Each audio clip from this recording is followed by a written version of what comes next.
이는 한 아기가 우리에게 낳고 한 아들을 우리에게 주신 바 되었는데 그의 어깨에는 정사를 메었고 그의 이름은 기묘자라 모사라 전능하신 하나님이라 영존하시는 아버지라 평강의 왕이라 할 것임이라.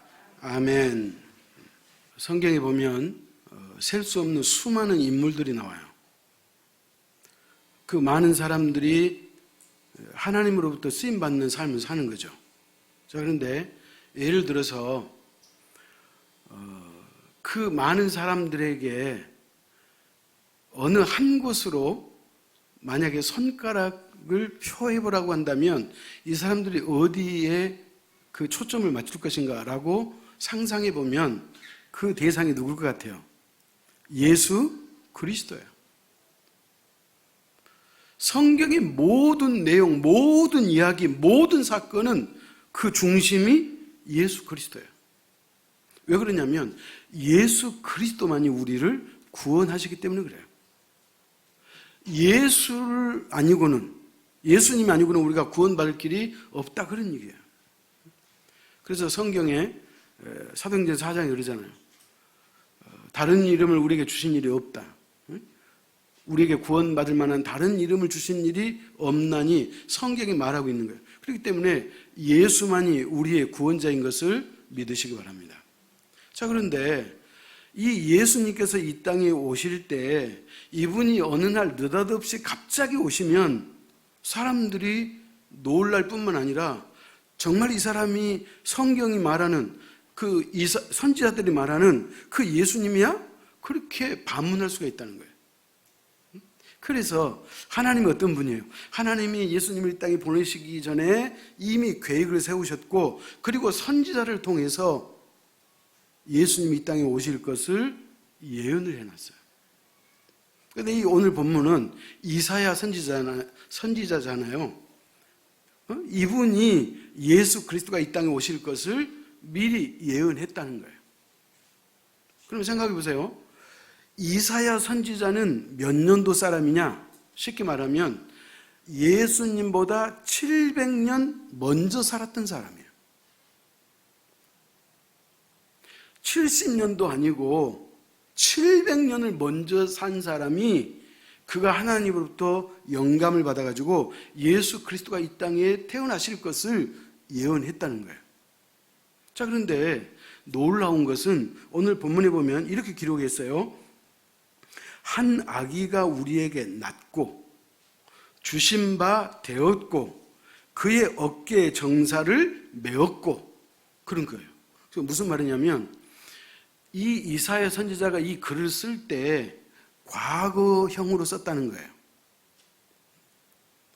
자, 오늘 예배를 마치면 우리 교회 식구들이 이제 식사로 이동할 거잖아요. 그죠?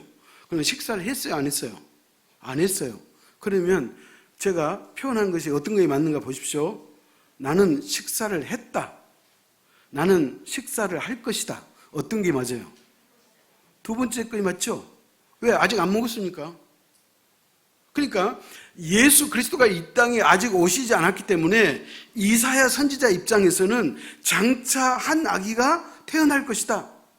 이런 분이 오실 것이다 라고 미래형을 써야 되는데 오늘 이 이사야 선지자는 미래형을 쓰지 않고 이미 오신 것처럼 쓰는 거예요. 한 아기가 우리에게 낳고 주신 바 되었고 그의 어깨에 정사를 메었고 그런 거예요.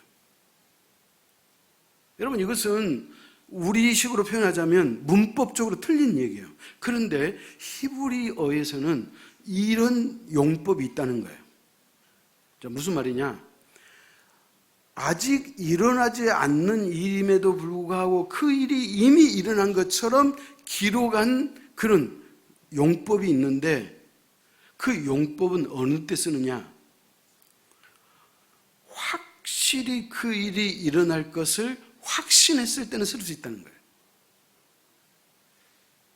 예수님이 이 땅에 아직 오시지 않았기 때문에 미래형을 써야 되는데도 불구하고 이미 오신 것처럼 쓴 이유는 뭐냐? 이사야 선지자가 생각할 때 예수 그리스도는 100% 오신다는 확신이 있기 때문에 이렇게 썼다는 거예요. 아멘? 자, 그런데 이사야 선지자가 700년 전에 예언을 하고 700년이 지난 다음에 실제로 예수님이 이 땅에 오셨어요? 안 오셨어요? 오셨어요. 예언한, 성경이 예언한 그대로 그분이 오셨다, 그런 얘기예요. 자, 그런데 예수님이 이 땅에 오셨는데 그분이 어떤 모습으로 오시느냐, 그 이야기를 오늘 써놨는데, 한 아기의 어깨에는 정사를 메었고 그랬어요. 정사가 뭐냐면 정치를 말하는 거예요. 정치. 그러니까 예수님의 어깨에 정치, 다스리는 일을 그분이 행하려고 오셨다, 그런 말이에요. 정사는 정치하다, 다스리다, 이런 뜻이 있거든요. 그러니까 예수님이 이 땅에 오신 것은 뭐하러 오셨다? 이 세상을 다스리려고 오셨다는 거예요. 그렇기 때문에 예수 그리스도는 만왕의 왕인 것을 믿으시기 바랍니다. 다시 말하면 예수 그리스도가 이 역사의 주인으로서 이 역사를 움직여 가시려고, 역사를 이끌어 가시려고 그분이 이 땅에 오셨다는 거예요. 사랑하는 성도 여러분이요, 태초 이래 지금까지 세계 역사는 정치가가 움직인 게 아니고 하나님의 계획에 따라 움직여지고 하나님이 다스렸음을 믿으시기 바랍니다. 그렇기 때문에 오늘 아기 예수님은 세상의 주인으로, 역사의 주인으로, 만왕의 왕으로 오셨다, 그렇게 말하는 거예요. 그래서 예수 그리스도는 역사의 주인이에요.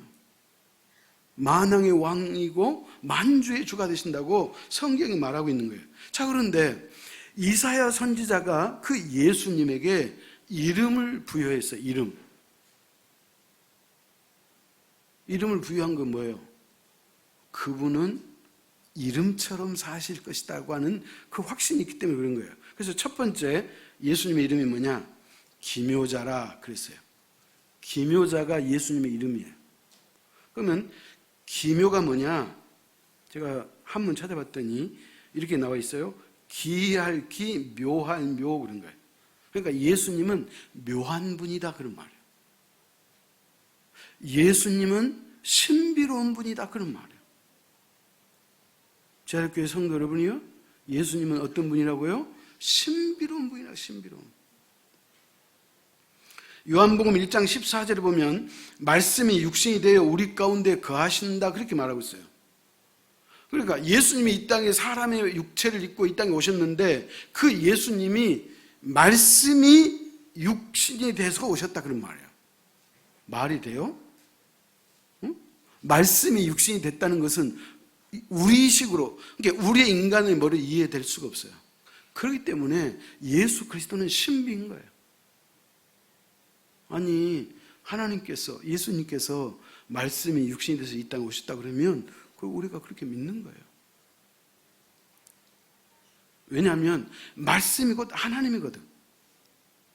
그래서 기독교는 하나님의 말씀을 배우는 말씀의 종교다, 그렇게 말하는 거예요. 그래서 예수님이 이 땅에 오실 때 인간의 육체를 입고 왔죠. 그걸 인카네이션이라 그러는데 그 육체를 입고 오신 예수 그리스도는 그러면 우리하고 똑같으냐? 똑같아요. 똑같아요. 그런데 또 달라요. 예수님은 반은 신이고 반은 인간이 그런 분이 아니고 완전한 인간이시면서 완전한 신이라는 거예요. 그래서 이렇게 표현하잖아요. 예수 그리스도는 두 가지 속성을 갖고 계신다. 하나는 뭐냐? 인성과 신성을 갖고 계신다는 거예요. 인성이 뭐냐? 우리 친구들 여기 보세요. 인성이 뭐냐? 100% 인간이라는 거예요. 그렇기 때문에 예수 그리스도가 이 땅에 오셔가지고 33년의 생애를 사는 동안 그분은 육체를 입고 오셨기 때문에 우리하고 똑같아요. 그러니까 그분이 느끼고 받아들이는 모든 감정이 우리하고 똑같은 거예요. 그럼에도 불구하고 예수 그리스도는 100% 신이에요. 예수 그리스도는 하나님이신 걸 믿으시기 바랍니다. 그분이 하나님이에요. 그러니까 하나님이 육체를 입고 이 땅에 오셨다, 우리가 그렇게 표현하는 거예요. 그래서 예수님이 우시기도 하셨고, 예수님이 배고프다고 말씀하시기도 하셨고, 예수님이 십자가를 앞두고 너무나 두려우니까, 100% 인간이니까 두렵잖아요. 그래서 하나님 앞에 겟세마네 동산에 기도했잖아요. 뭐라고 기도해요? 아버지요, 할 수만 있으면 이 잔이 지나가게 하옵소서. 그러나 나의 원대로 하지 마옵시고 아버지의 뜻대로 되기를 원하나이다. 그런 거예요. 사랑하는 성도 여러분, 예수 그리스도는 기묘자예요. 기묘자. 그분은 신비한 분이에요. 그분은 하나님인데 저와 여러분을 구원하시려고 육체를 입고 이 땅에 오신 기묘자, 신비한 분인 것을 믿으시기 바랍니다. 그 다음에 두 번째, 주님의 이름은 뭐냐? 모사라, 그렇게 했어요. 모사. 여러분, 우리 한국에서는 모사라고 하는 이 단어가 어감이 별로 좋지 않아요. 왜 그러냐면 모사꾼이라는 단어가 있거든. 여러분, 모사꾼이 뭐예요? 잔꾀를 부리고 어떤 일을 성사시키기 위해서 수단과 방법을 가리지 않는 그 사람을 모사꾼이라 그래요. 근데 왜 성경은 예수님을 모사라고 그렇게 붙였느냐? 우리 한글 성경에 나올 때 이 모사라고 하는 단어의 원뜻이 뭐냐면 상담자, 그런 뜻이에요. 영어로 말하면 카운셀러예요. 상담해 주는 사람이에요. 근데 한국에는 그 당시 상담이란 그런 것 개념이 없어가지고 모사라고 붙였다는 거예요. 근데 실제로 예수님의 이름은 뭐다? 상담자다, 그런 말이에요. 그렇다면 사랑하는 성도 여러분, 예수 그리스도가 우리의 진정한 상담자라면 우리는 그분 앞에 가서 상담받아야죠. 요즘에 그 오은영 씨라고 하는 정신의학자 있죠? 그분이 수많은 사람을 상담하는 뭐 어린이 상담, 어른 상담, 부부 상담, 그런 내용들이 나오잖아요. 그런데 이분이 상당히 많은 사람에게 도움을 주는 거잖아요. 그러니까 상담사는 그런 역할이에요. 누가? 예수 그리스도가 그런 역할을 하신다는 거예요. 그렇기 때문에 사랑하는 성도 여러분, 여러분에게 무슨 고민이 있습니까? 여러분 무슨 문제 때문에 여러분 가슴 아파하고 있습니까? 누구를 찾아가야 돼요? 예수 그리스도를 찾아가요. 그분 앞에 나아가고 그분의 말씀을 듣고 그분과 대화하다 보면 모든 시름과 모든 어려움이 소멸되고 사라질 줄 믿으시기 바랍니다. 왜냐하면 예수 그리스도는 우리의 상담자가 되기 때문에 그렇다, 그런 거예요. 찾아갑시다. 이사야 1장 18절이에요.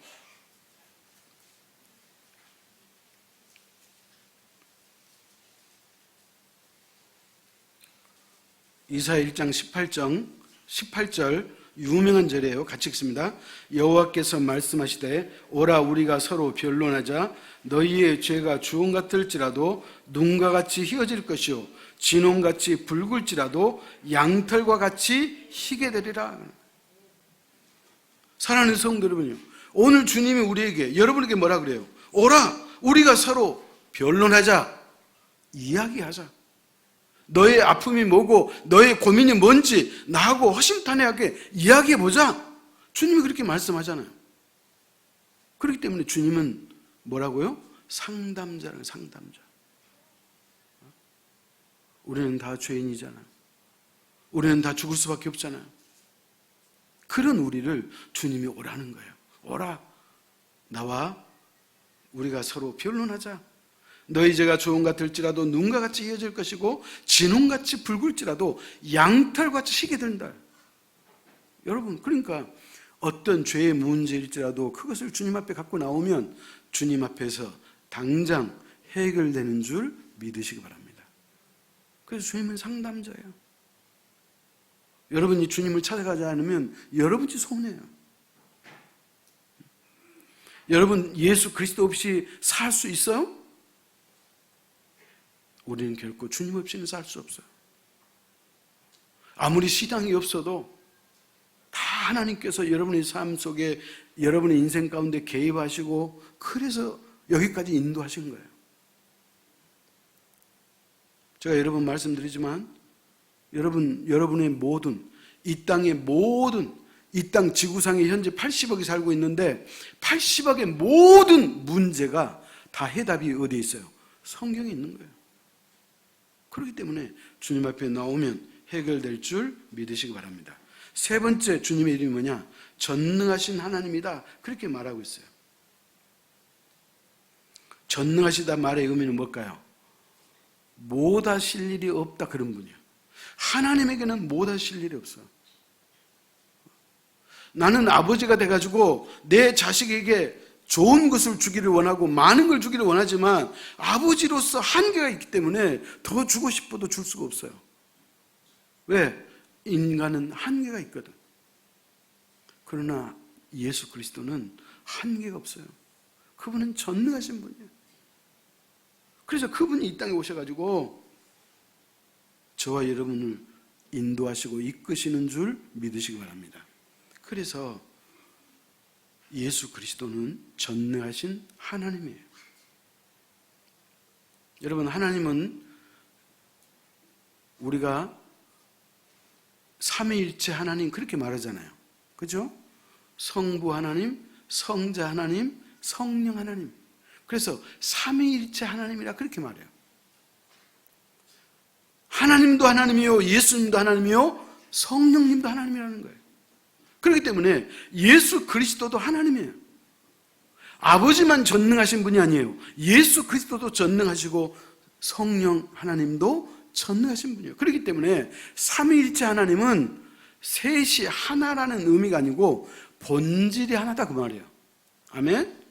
그래서 예수님, 하나님, 성령님의 본질이 하나예요. 그렇기 때문에 세 분이 다 동일하게 하나님이고 세 분이 다 동일하게 전능하신 아버지인 것을 믿으시기 바랍니다.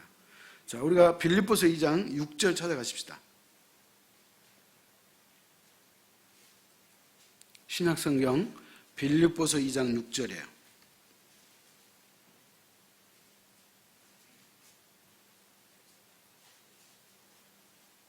같이 읽습니다.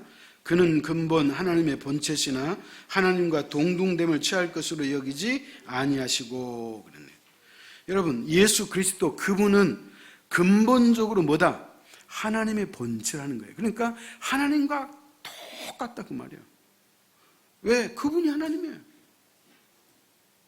그렇기 때문에 우리가 하나님을, 예수 그리스도를 만난 사람은 하나님을 만난 사람이에요. 예수 그리스도를 얼굴 뵌 사람은 하나님의 얼굴을 뵌 사람이에요. 예수 그리스도의 말씀을 들은 사람은 하나님의 말씀을 들은 사람이에요. 여러분, 그렇기 때문에 예수 그리스도는 근본적으로 하나님과 동일하기 때문에 그분이 능력 있는 분이고 그분이 여러분의 모든 문제를 해결하시고 또 그분이 모든 것을 치료하실 줄 믿으시기 바랍니다. 그래서 그분이, 전능하신 그분이 이 땅에 오셨어. 그다음 마지막 네 번째로 주님의 이름이 뭐냐? 평강의 왕이라 그렇게 말하고 있어요. 예수님이 이 땅에 탄생하실 때 천사가 뭐라고 이야기했죠? 하늘에는 영광이요, 땅에는 기뻐하는 자들의 평화로다, 그런 거예요. 예수님이 이 땅에 오실 때 하늘에는 영광이고 이 땅에는 평화예요. 그래서 샬롬 그렇게 말하는 거예요. 예수님은 평화의 왕이에요. 그렇기 때문에 예수 그리스도를 만난 사람은 그 사람은 평화의 사람이에요. 여러분, 여전히 우리가 지금도 해결해야 될 문제도 있고 고민거리 있고 근심거리가 있지만 여러분, 그러나 그게 중요하지 않아요. 주님이 여러분의 구원자가 되시고 여러분과 함께 하시기 때문에 여러분의 마음속에는 이미 기쁨이 와 있어, 평강이 와 있어요. 사실 예수 그리스도를 믿지 않는 사람이, 예수 그리스도를 믿지 않는 사람보다 예수 그리스도를 믿는 사람이 더 평안해야죠. 더 행복해야죠. 왜? 내가 믿는 예수 그리스도가 평화의 왕이기 때문에 그래요. 그렇기 때문에 그분을 만나는 사람은 평화의 사람이에요. 지금도 러시아하고 우크라이나가 전쟁 중에 있잖아요. 그러나 이 전쟁에 하나님이 함께 하시면 그 전쟁은 평화의 전쟁으로 해결되는 줄 믿으시기 바랍니다. 그렇기 때문에 오늘 예수 그리스도를 나의 구주로 영접하고 받아들인 사람은 이미 평화의 왕께서 여러분의 마음속에 와 계시는 거예요. 저와 여러분이 맨 처음에 예수 믿을 때, 예수 그리스도가 우리의 구원자라고 하는 그 고백을 했을 때 이미 그때 성령은 여러분의 안에 계신 줄 믿으시기 바랍니다. 그렇기 때문에 성령이 계신다는 것은 그리스도가 계신다는 것이고, 그리스도가 계신다는 것은 내 안에 누가? 하나님이 계신다는 거예요. 그렇기 때문에 우리가 이 땅을 하나님의 은혜로 살아갈 수 있는 거예요. 그래서 누구든지 그분을 영접하면 다 모든 것이 잠잠하게 되는 거예요. 지난 3년 동안 전 세계가 코로나 팬데믹으로 어려웠잖아요. 한창 코로나가 기승을 부리고 많은 사람이 죽어나가고, 특히 유럽에, 특히 이탈리아에 수많은 사람이 죽어가는 그때 우리가 얼마나 정말로 힘들었고 마음적으로도 힘들었잖아요. 때로는 두렵기도 했고. 그런데 그 모든 것들이 잠잠했잖아요. 무슨 말이에요? 모든 문제 전능하신 하나님이 개입하시면 그 문제가 해결되는 거예요. 그렇기 때문에 우리가 어떤 문제이든지 우리가 기도하는 이유가 거기 있는 거예요. 오늘 아기 예수가 이 땅에 탄생하셨어. 그분은 기묘자로, 그분은 신비스럽게, 그리고 우리의 상담자로, 전능하신 하나님으로, 평화의 왕으로 그분이 이 땅에 오셨어요. 그래서 오늘 그 아기 예수를 여러분의 마음속에 받아들이고 진정으로 평안하고 평화의 삶 될 수 있기를 축복합니다. 기도하겠습니다. 언제나 우리를 사랑하시는 하나님 아버지, 우리는 때때로 하나님을 바라봤던 눈을 세상으로 향할 때도 많이 있지만, 그러나 하나님은 한 번도 우리를 외면하거나 우리를 거부하거나 우리를 나몰라라 하지 않는 진정한 우리의 아버지인 것을 믿고 진심으로 감사합니다. 우리는 다 죄인이요 죄로 말미암아 죽을 수밖에 없었지만 하나님께서 우리를 구원하시기 위해 이 땅에 그리스도를 보내주셨고, 그 아기 예수가 이 땅에 오심을 오늘 기념하는 이 거룩한 성탄절을 지키게 하시니 하나님 감사합니다. 아버지 하나님, 누구든지 예수 그리스도를 만나는 사람에게는 하나님의 은혜가 있고 하나님의 능력이 임하고 하나님의 축복이 임하고 하나님의 평강이 임하는 것을 확신합니다. 아버지여, 오늘 이 자리에 계시는 모든 주의 백성들이 예수 그리스도를 마음에 모시고 그분과 함께 살아가는 복된 삶이 될 수 있도록 저들 모두를 축복하여 주옵소서. 예수님의 이름으로 기도하옵나이다. 아멘.